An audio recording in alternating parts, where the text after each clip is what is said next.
Leaving your boat in a foreign port. Documents that could be vital.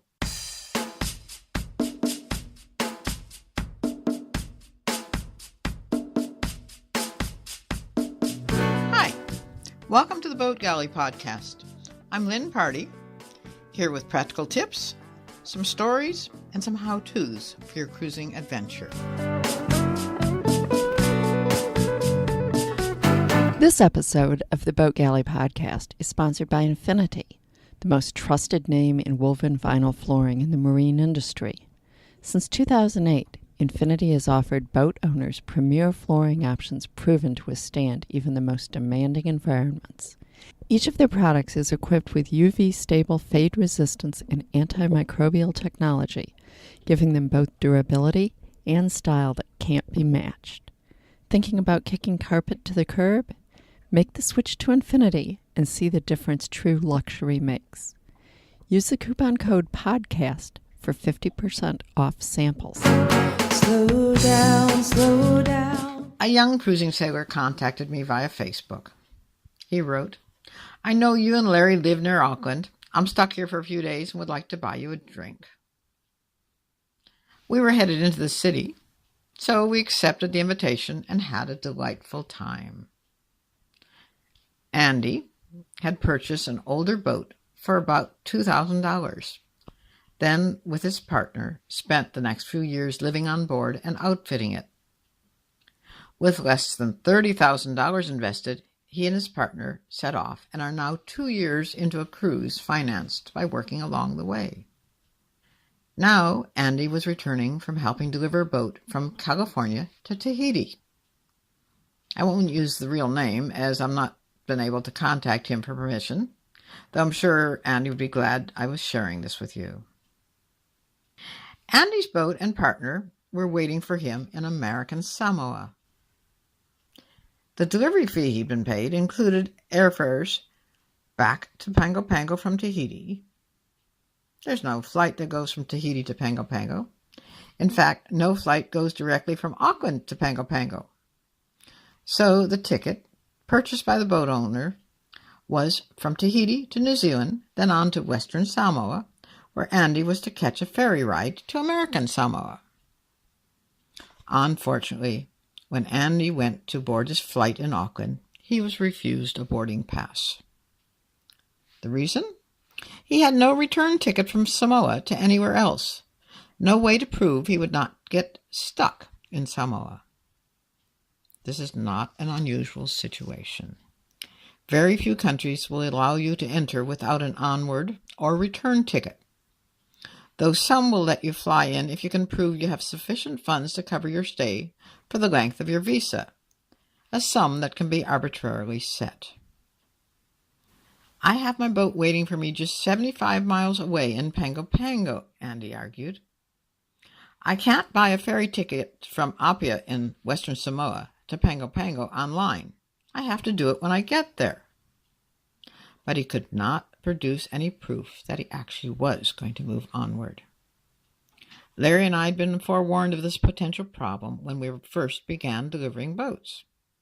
To avoid being stuck at an airport just out of reach of our boat, we created documentation which came in handy several times, not just when we were returning from delivery jobs, but even when we set off on road trips that took us outside the country where our boat was.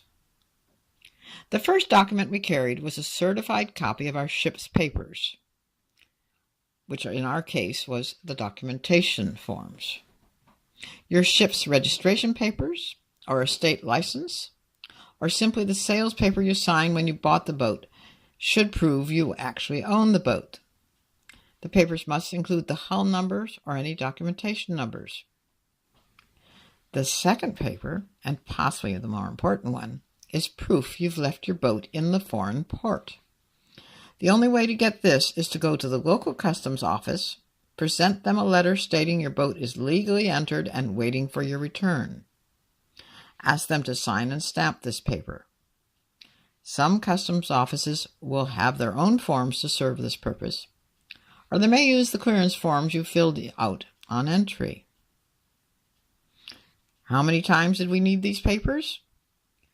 we definitely could not have gotten back to our boat in Brazil, nor 5 years later to Chile on a one-way airline ticket without those papers.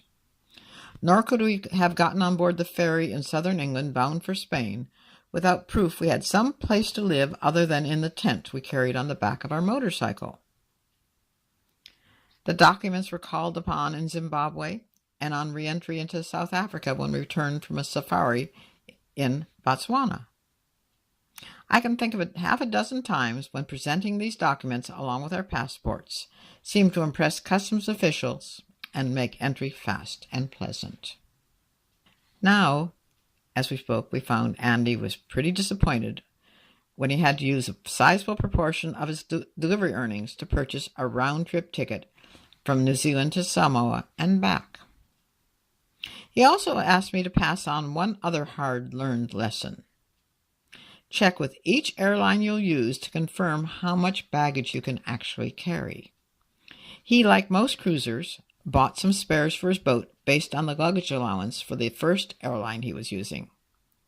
When he arrived in New Zealand, he learned the limits were much lower for the flight to Samoa.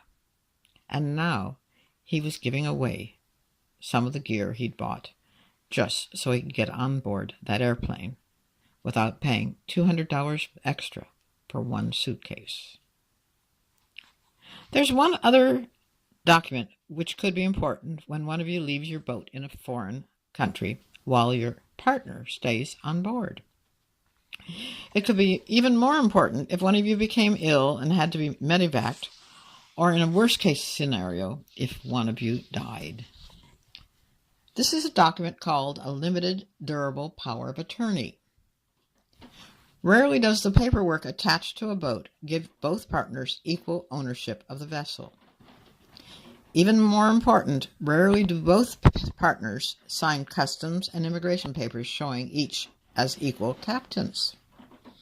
Thus, should something happen to the person who is designated captain, their partner, be it a wife, husband, or de facto, does not automatically have the right to move the boat or to ask for clearance to take the boat to another destination.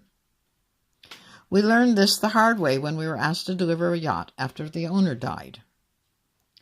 The owner's wife could not give us permission to move the boat out of the path of a hurricane that was fast approaching Mexico, even though we had documents from their lawyer, including a copy of the will, assigning the boat to us.